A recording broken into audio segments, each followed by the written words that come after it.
Eu gostaria que você anotasse aqui, quando você vai conversar com o povo, o que eles fazem. O que eles fazem. É a primeira questão. Segunda, terceira, quarta. A segunda seria o que é certo para eles.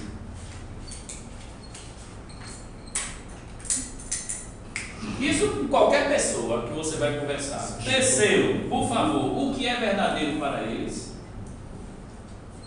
Pessoal, ele pegou meu lado, não quer não. E quarto, o que é real para eles?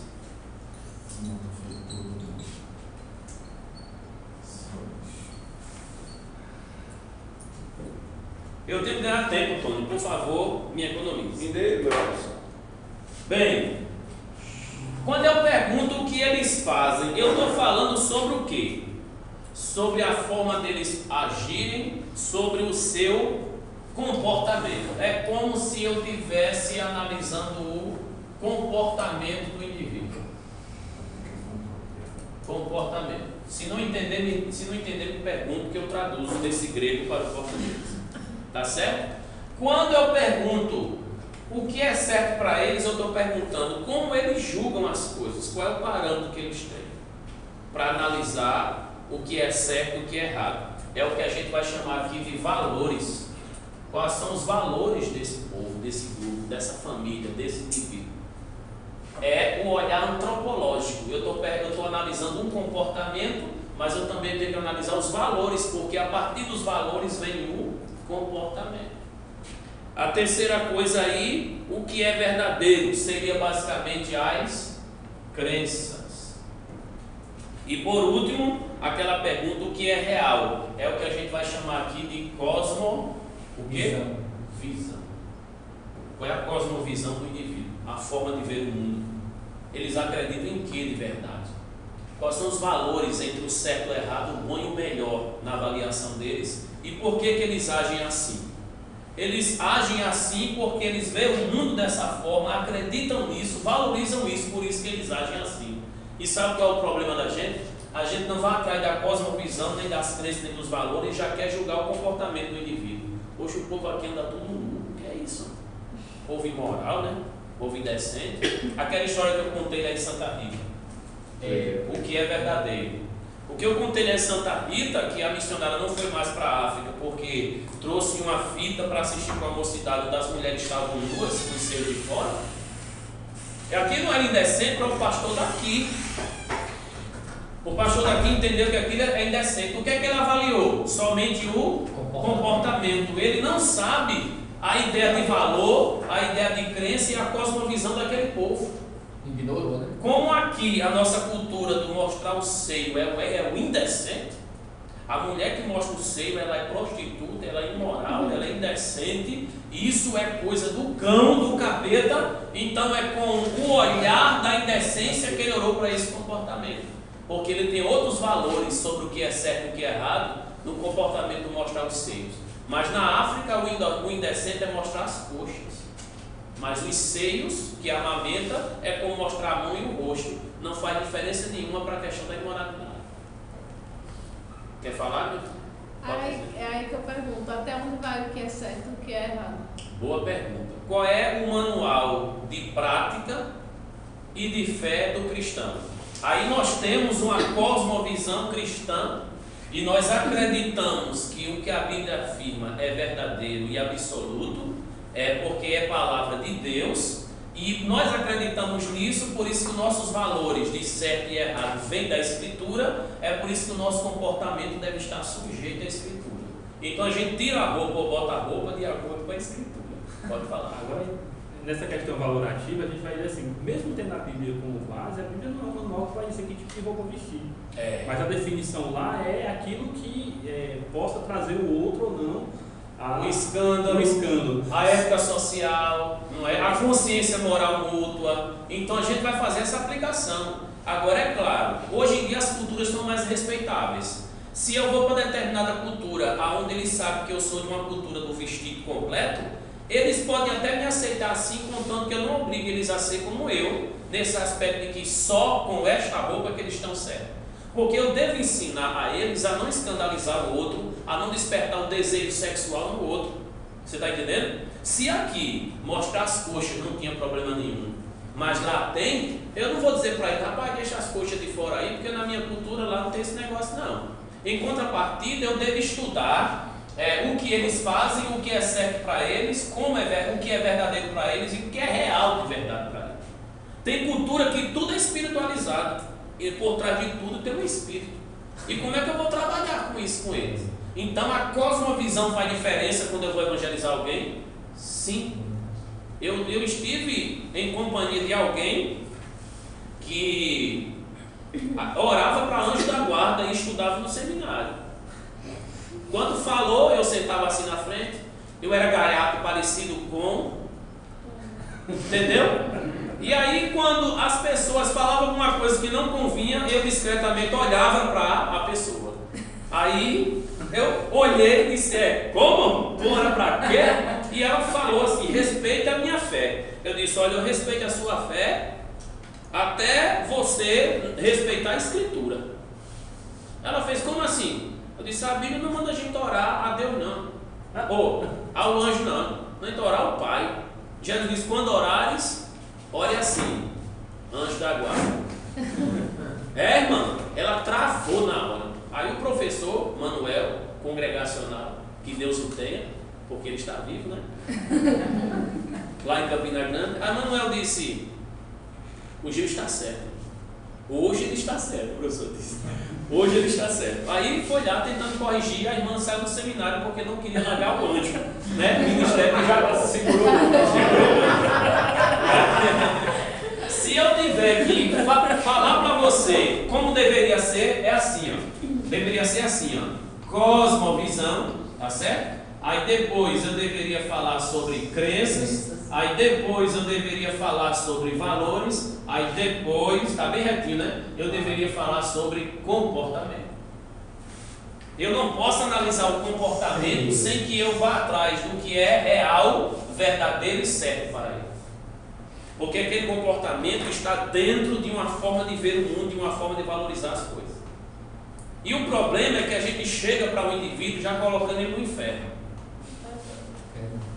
Mas na verdade parece que o inferno é nossa casa, a gente joga para lá quem a gente quer. A gente não pode chegar e jogar a turma no inferno sem que tenha esse comportamento antropológico. Essa matéria é uma matéria importante nesse aspecto de que você tem que tirar o óculos para poder enxergar as pessoas como elas são. A foto e o filme. Uma outra coisa que eu gostaria de abordar aqui com vocês são as 7 coisas. Acho que não vai dar tempo não, vou deixar a próxima aula. Vou deixar a próxima aula. Eu gostaria de ler um texto, eu acho que está em João 9, por favor. Porque eu vou contar um testemunho, né? João 9. Especificou.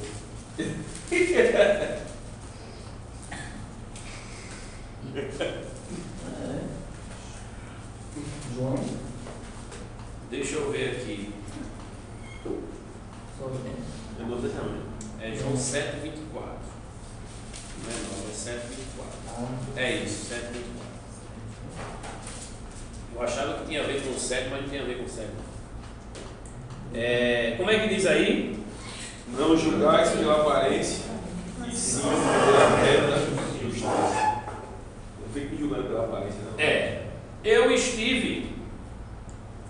estive com 4 minutos só, tá certo? Que eu vou falar aqui, 5 minutos no máximo. Eu estive com os irmãos em outro seminário e me convidaram para. Eu ainda estava me formando, foi no ano da formatura para pregar no culto. Eu achei estranho porque me convidaram, porque geralmente era um missionário, um pastor, alguém de fora para trazer alimento para quem estava ali dentro. E toda quarta-feira era um culto, tanto com a turma da tarde e a turma da noite. Mexam com as mãos, mas não mexam com a mente, tá certo? Que é bom que vocês se concentrem no que eu vou falar aqui. E eu lembro que quando viram lá no nome pregador Gil, a turma hoje vai ser Gil vai pregar, foi começou a rir, porque esse que vos fala sempre foi o mesmo, imutável. a não ser os cabelos. E aí, a turma achou estranho, porque viu o meu comportamento, mas rapaz, sai alguma coisa boa daí? Aí eu fiz um slide direitinho, aí coloquei no datashow, exigi datashow e computador, levei só o pendrive. Aí fui assim, como vocês me veem em qualquer canto. Não fui de terno e gravata como os outros ali, né? Aí cheguei, vai pregar hoje? Eu vou. Sério? É. Nossa, vai mudar de roupa? Não, mas como a mensagem vai ser a mesma, eu não vou mudar de roupa, porque mudar de roupa não altera a mensagem. Aí cheguei logo arrebentando. Aí, tá, irmão, tudo bem. Quiser o outro lado, diga. Aí quando eu comecei a falar, quando eu joguei, eu falei sobre ilusão óptica. Eu li esse versículo e li Mateus 6:24. Se o teu olho for bom, o teu corpo terá luz. Mas se o teu olho for mau, todo o teu corpo andará em treva, e quão grande as trevas. Eu estava falando dentro da teologia de cosmovisão, mas eu não usei esse termo.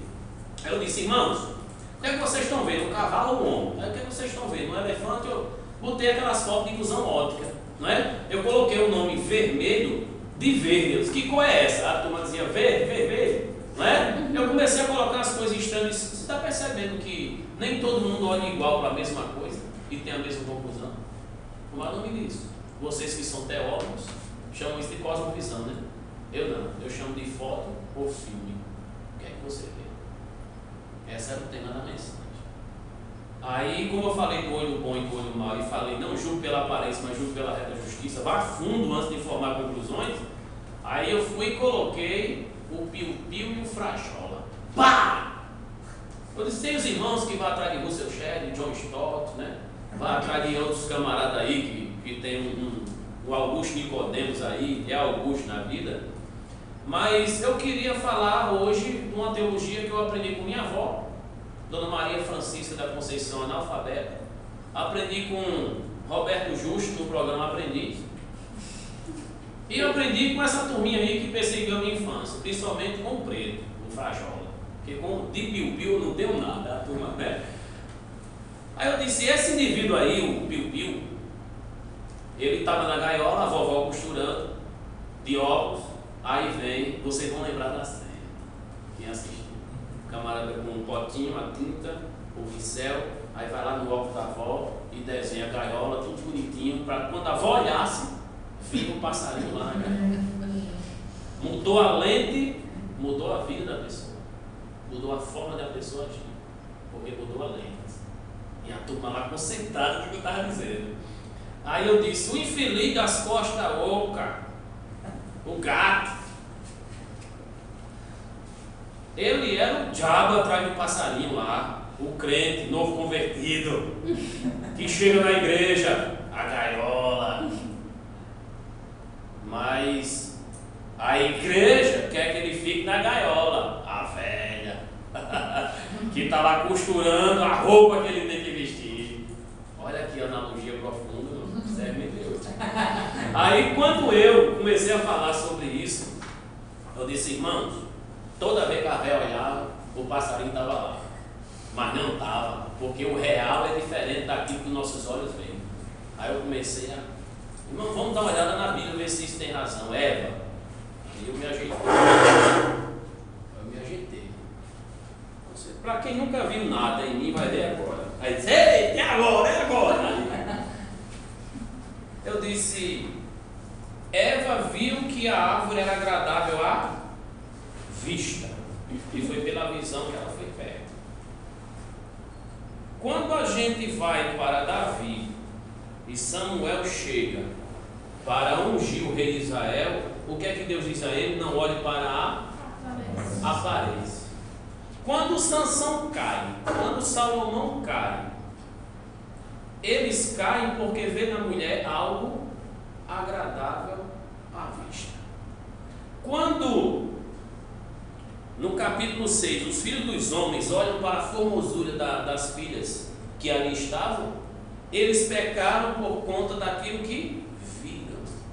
Então, não olhe segundo a aparência, porque Deus olha segundo o coração. As escolhas ministeriais, as escolhas de quem vai pregar, as escolhas de quem vai cantar, não é a capa bonita do CD, do DVD, nem quem vai para Camboriú, porque tinha muita gente que falava de Camboriú nessa época.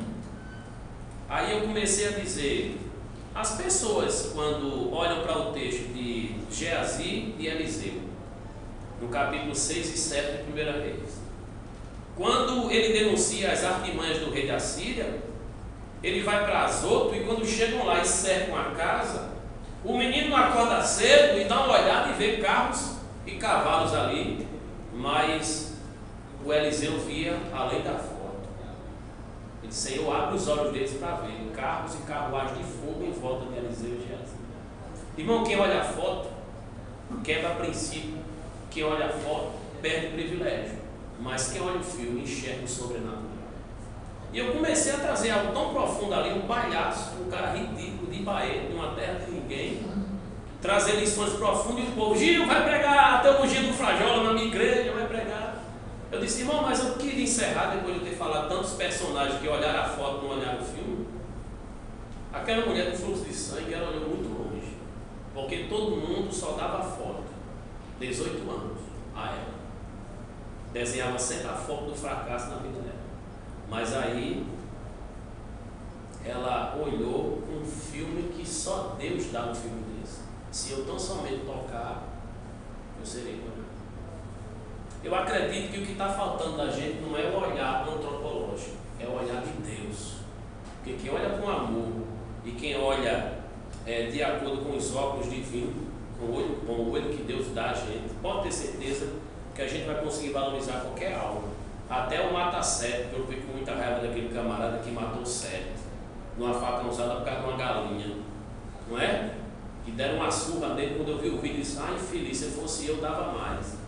E eu, no dia que eu disse isso, eu preguei sobre o amor no culto. É muito fácil falar sobre o amor e dar uma travada em você quando você lembra do que você fala sobre determinado nível. Jesus nos convida a amar a todos, inclusive quem mata 7. A minha palavra